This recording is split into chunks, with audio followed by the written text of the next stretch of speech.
Okay, we are recording. What did you guys think about the article this week?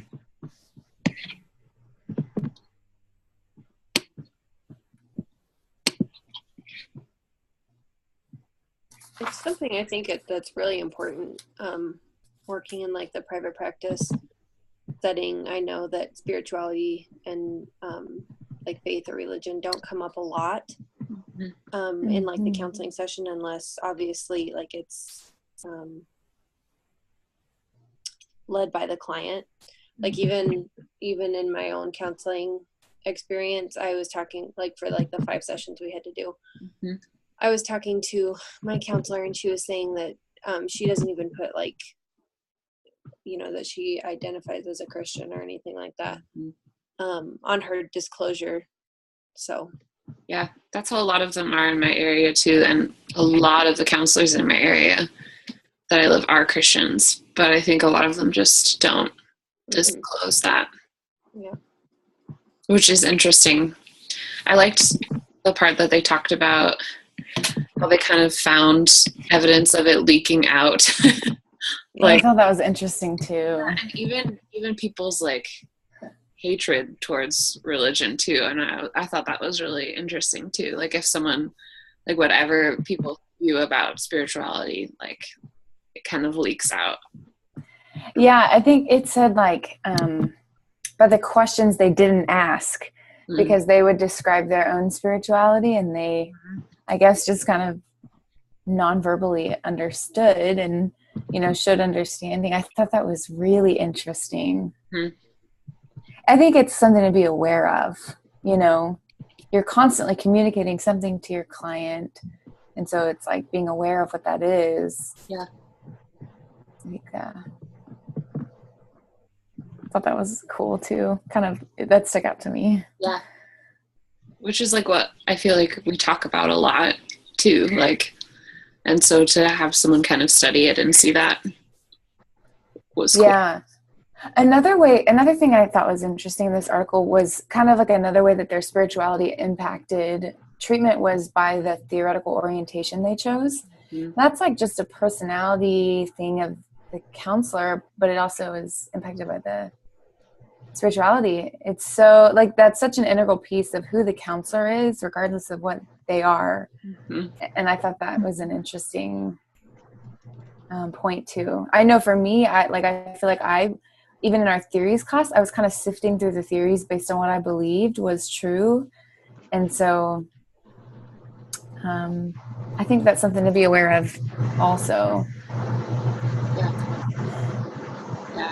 I thought it was cool too how they said either your orientation is informed by your spirituality or your spirituality is informed by your orientation. Like they saw that people.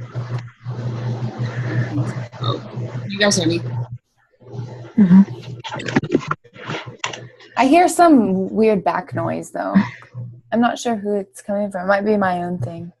Yeah, I hear too. I don't know where it's coming from either, but it's gone now.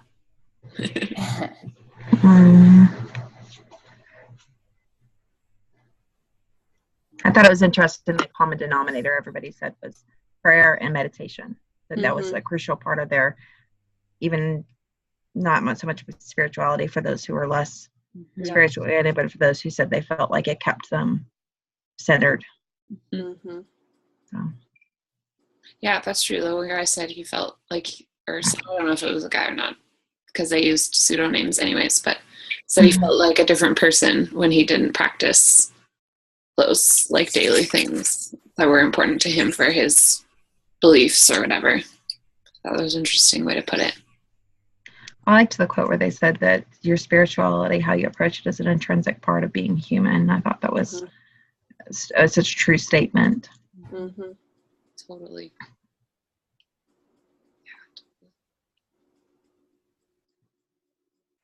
Yeah, at the beginning, I think in the introduction, it was saying the therapist as a blank canvas is a myth.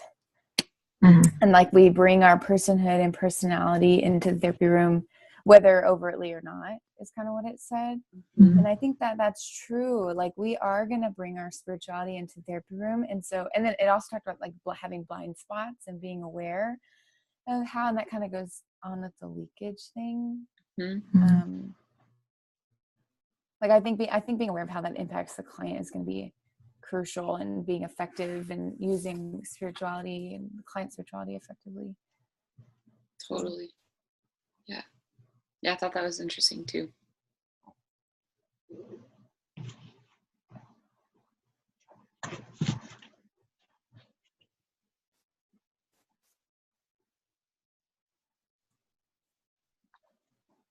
I liked the subheading as far as like spirituality as self-care. That's true. I think that's part of our ability to care for our needs, is to tend our spirituality. Totally. Yeah.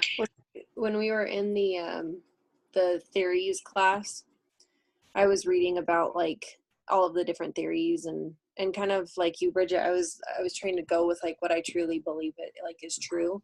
Mm-hmm. But like this kind of article, it was talking about like how REBT sometimes contradicts spirituality. Mm-hmm. But I mean, not for some people, but anyway, it got me thinking about how like difficult it was for me to do like that paper on like whatever your theoretical orientation was, because it's so eclectic, and I think I still kind of struggle with that, like doing my therapy sessions, like not really knowing like and Gayleen, this, like not really knowing like what direction I'm going in. And so I think that like by really just doing some like self-reflection and understanding, what do I hold, or what do I feel is true, what it'll kind of help me focus and direct where to go with that. So I don't know. Yeah. That's just some self-reflection. Which is an important part, basically what they said.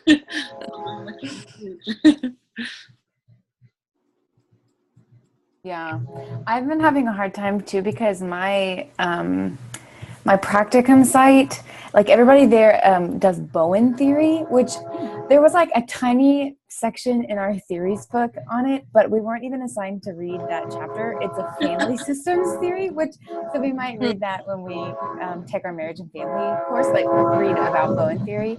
But so I've been going every week to these trainings, and they're teaching us how to use Bowen theory. And so I'm like, gosh, I don't even know what Bowen theory is. And I think it's not a simple, easy theory to understand. I wanted to use like cognitive behavioral therapy, something that's a little bit more straightforward, but it's been hard because I feel like I'm learning how to apply a theory that like, I'm like, what is this? That's a side note. Well, you got us interested now. What's bone theory? Go ahead. It's so, gosh. So I'll give you a short version. So there's like 8 main concepts, and in the past like month and a half, we've only covered the first 3. And oh wow, I know. So they gave us a book, and I've been trying to read through it. It's a small book, but they're like, without all 8 concepts, you're kind of standing on one leg, kind of thing. But so I'm not going to be able to explain this well. But the first concept basically says it's basically like a conceptualization of how you deal with discomfort. And so it would say, like, as a child, this is gonna have nothing to do with our thing.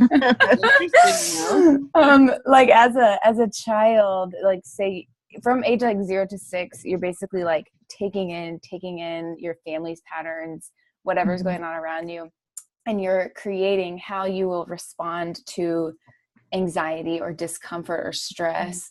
And it'll either be a fight, flight, freeze, or caretake. So fight, obviously your reaction is conflict. Freeze or flight would be emotional withdrawal. Freeze, when you experience discomfort, you triangle. And so like if I'm having a conflict with someone, then I'm going to go bring somebody else in to like ease my anxiety. Or you or maybe freeze.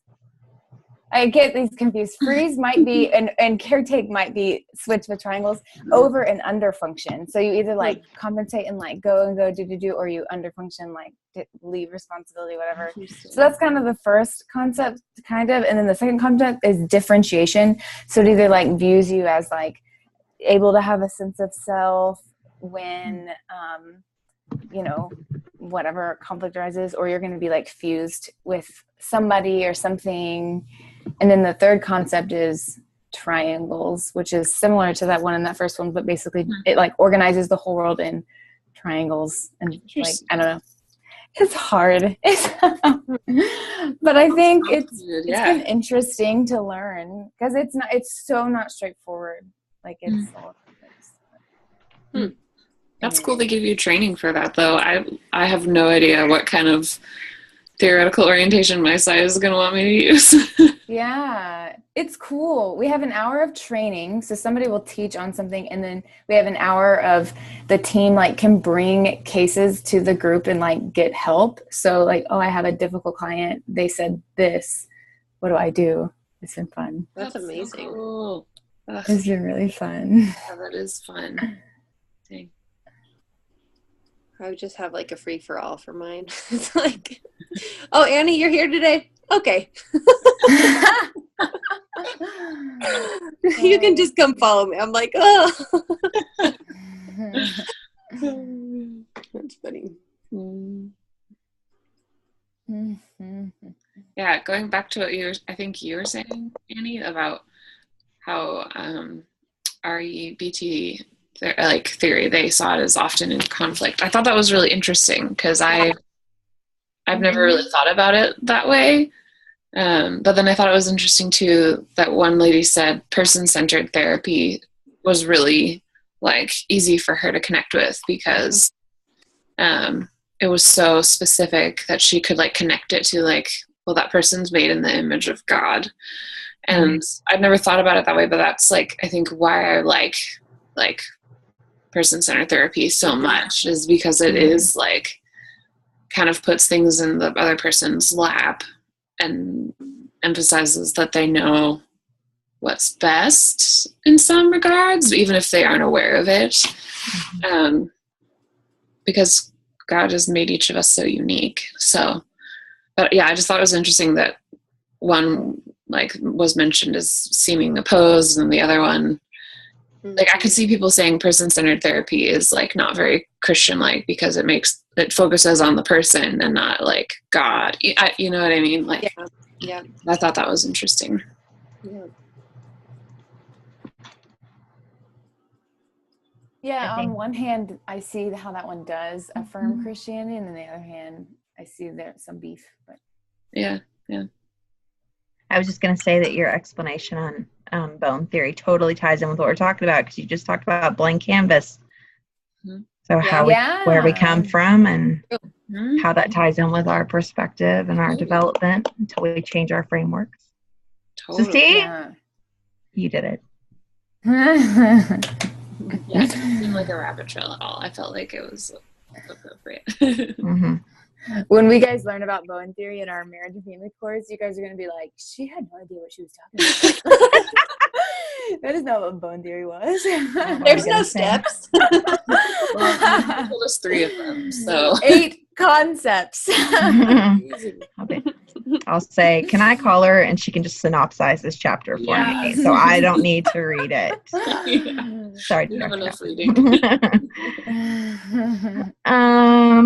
No, I thought it was interesting though, because I think the idea of blank canvas is really, that troubles me, because I feel like it is a myth. We carry our baggage into every relationship we go to, personal and professional. We carry our experiences, and I'm not saying we can't change that. We can't, like that's not a part of our growth process, especially as people who are Christian and believe in the idea of growth and possibility and being Christ-like. But I think that to say that we're not going to bring some element of that into the counseling setting is just a little bit too optimistic. Right. And naive a little bit too, maybe. Yeah, I would think so. Yeah. And I think that would kind of come back to that whole self-reflection. So do you guys remember first residency where one of the speakers talked about she had a client and the client's cologne was just like the cologne of the uncle who had molested her, and she had to stop, and like she had to stop the session. Did she have to stop the session? I don't remember. But she came out of the session like totally thrown because of that. So you can't say that I would say it's better for us to be self-reflective and know that, okay, you have mommy issues. I have mommy issues too. Let me make sure that my issues are not intertangling with yours. Yeah. Right. Or like the people that like the friends that you have who like mean to connect with you really well, but every time like you're talking about something, they're like, I totally get it, and then they just start talking about their thing so in depth, and you're like, no, it's totally different. Like we don't want to be like that either. Like that's why I think so. Like reflection is so important, because we want to be able to connect. Like when we can tell that people are disconnected from. Yeah. But I think we all like have that friend. Totally. Or we've all been it. Haven't we all been that friend ourselves at one point? Totally. So, yeah. I don't know. And I thought it's interesting too, talking about how there's this correlation between, our spirituality and then our style for our therapeutic framework. So I would not be surprised people who are Christian tend to lean more heavily towards the idea of redemption and change. But I don't know. I liked I think it was the Quaker who said the idea he likes being able to challenge, to test. I thought that was interesting and powerful. Yeah, I don't think we think a lot about, well, I might just be overgeneralizing, but I don't think we think a lot about in terms of Christianity, I think about that in like a way we can use it to challenge people, even within the faith. Like we just don't know how to do that very well, I feel like. Like we're good at talking about themes of like redemption and stuff, but when we have to like, I mean, I guess when I say challenge, I mean more like confrontational kind of stuff, So I want to find a way to incorporate that, because I'm not super afraid of it. I just want to make sure it's done well. And it's hard to do well when there's not very many examples around you. There was a quote in this article. I think I wrote it down.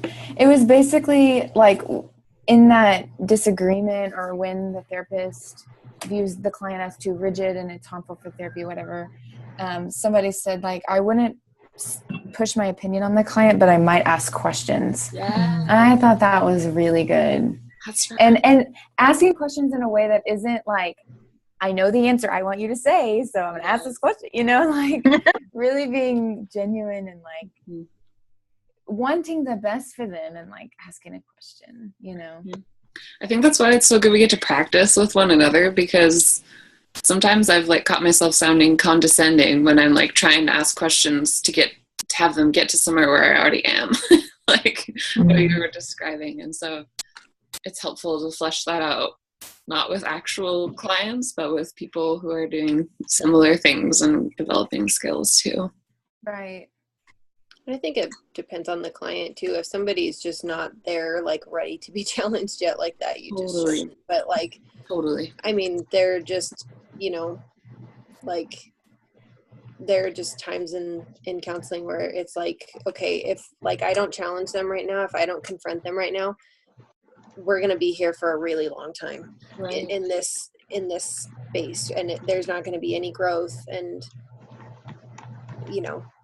it's so I do agree with that for sure. It's hard to confront people though. It's like, that's not to be honest, that is not my style, but I've got to do it. So yeah. I don't think anyone loves it. No. Well, I think it's all about, you talked about Rachel doing it well. And I think that when we challenge people, it's really all about like that particular situation. So if I have a student who's acting a fool in class, which never happens, of course, but the reality is me challenging their behavior, dysfunctional behavior, how I do it directly correlates with what kind of response I get later. So for example, if I've got, if I've got a kid and I pull them out in the hallway and I say, look, or if I say, I need to stay after class, and we have this conversation one-on-one, and I say to them, like, what's going on, or this isn't like you, or you're acting like an idiot today, tell me what's going on. I mean, so like challenging that behavior, how we're doing it, I think is just as significant as what you said. I mean, so yeah, we want to do it well, and that's doing it well will help us to help our clients make progress. Right. And what you said made it sounds like it's so specific to each person, because like you can't challenge every student in your class the same way. But I could, no, I don't. No, but you do. And that's kind of one of the things is like everyone comes in with a different experience or perspective. And so for us to really take that and remember it every single time, that'll help, especially I think when we have clients we don't like, and that's going to happen. Well, you laugh, but this is truth. I mean, there's going to be people you meet, colleagues, that you're going to say, I know you're a child of God. I don't like you at all, and I'm really sorry, and I'm trying to work on this. But I think that being able to understand that. So what? Who love God, and I'm like, I don't really like you, but I'm trying to be nice. But you have value too. I know you have value. Yes. I'm struggling to see it, but I know you have value. So I think though that the idea of individuality is significant, because there are students where I would just, after class say, did you drink stupid tea this morning? You want to tell me something? And then there are students that I say, hey, this isn't like you. Yeah. Can you please tell me what's going on? I can't help you if you don't communicate with me, yada, yada, yada.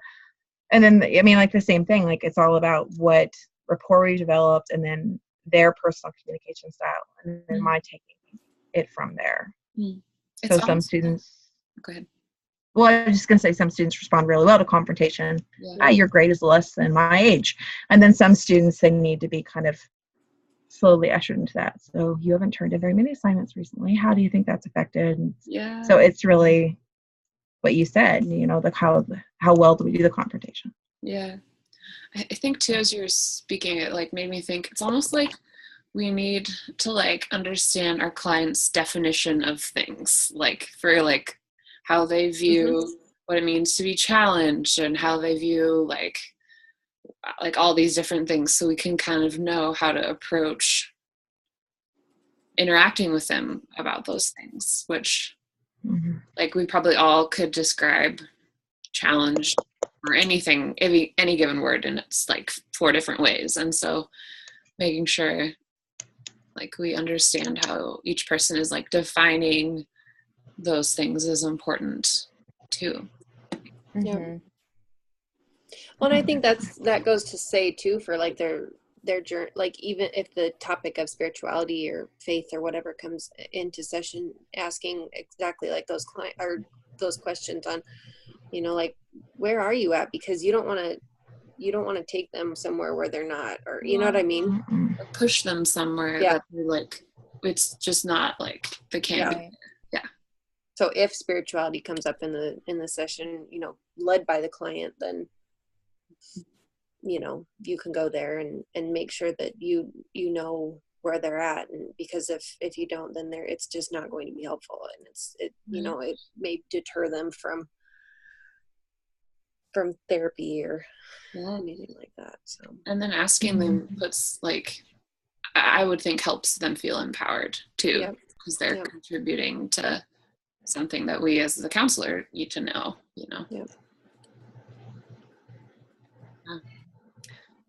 Any last thoughts? We're almost at our time, but anything else you guys found interesting?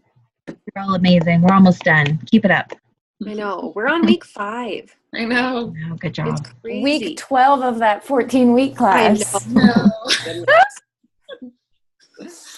I know. So long. Crazy. Learned so much though, so that's good. I'm starting to get anxious for practicum though. Oh, me too. So much. I'm like ready to just do it, and then I'm like, oh gosh, I shouldn't be doing this. I'm like, I have no idea. I'm gonna walk in there and they're gonna be like, this girl has no idea what she's doing. Yes. I think we all feel that way, which is good. Did they ask you at your site what you're hoping to get out of this? At mine, yeah. Okay. Yeah, I was really honest. I was like, I'm at a site that is doing something that I don't want to do, end up doing. What is it? Crisis and triage. And so it'll be really intense. And so I do well in crisis most of the time, especially when I understand my role really well. But I just feel like it's going to be a lot more technical kind of stuff that I'll need to do. And that's the stuff that I'm always like, ooh. I feel like I can wing the relational stuff a little bit better. So, but my supervisors seem amazing. And I told them, I was like, like I would love to be doing, my goal long-term is to private practice, like me, like maybe with couples and with like women, like about depression, anxiety kind of stuff. So this is really different, and the lady was like, it'll be a really good experience. Like she wasn't worried about it. So that's good. That's good. Where are y'all doing your practicums? Yeah. I'm at, sorry, I have to sneeze. Somebody else go. I am working with the Department of Youth Corrections because I like a challenge, evidently. Yeah. That's cool. That's great. Yeah. So I have all the teenagers who are incarcerated. That will be right next to the department that does that, Galen. Are you? They'll be next door to me. Yeah. No, I'm excited. I like kids. I taught high risk teenagers the whole time I was in New Orleans, and so I have a soft spot for them. I think that if we can get to them before they get to the big boy, big girl jail, that we could do amazing things. So that's cool. Good for you. Thanks. I think starting at these like more difficult ones is a good thing, because then if you go to a higher functioning group of people, more minor problems, it'll be a cakewalk. I hope so. Rather than going the opposite way. Yeah, and who knows? Maybe I'll absolutely love it. I'm staying open to that too. It's true. You might change your mind. Yeah. I don't know. You might be amazed at the type of issue that comes in for somebody who's got a lot of money. Yes. You know what I mean? Like higher socioeconomic status does not mean less crazy. Yes. That sounds horrible, but it's true though. It's true. I worked in private practice for 10 years and we've seen a large spectrum of that. Yeah.